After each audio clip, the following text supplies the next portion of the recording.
since George is doing his weight, his dry out, and all fighters know that when you're drying out, it's tough. So what we focus on is, this is what we're gonna do in the next agenda, is the detox, which the detox, it reflushes the body of a whole bunch of toxins and everything, waste, and it really start to flush itself out.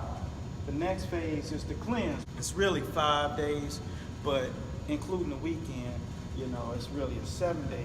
But the focus on that is to empty the body out, not of toxins, but the digestive tract.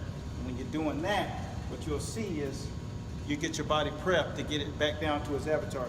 His frame right now, where you at weight-wise right now? 56, 57.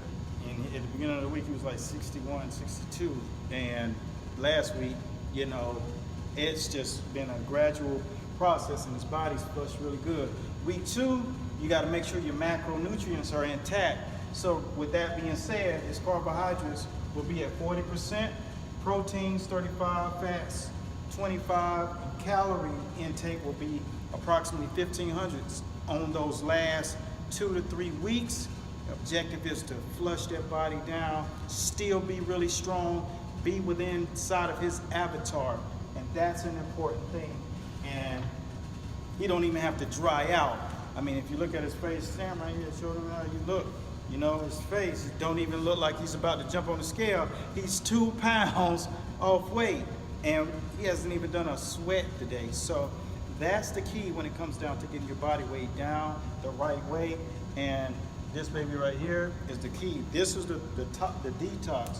So put that back front and center. You're gonna put that in your email. I'm gonna send that to you. And then this right here is the meal system, and it changes everything, man. So there's no perfect science without a perfect scientist behind it. Stay on your weight and make the weight the right way, and you'll be strong on fight night. We coming. Peace. I see you in the winner's circle. So long.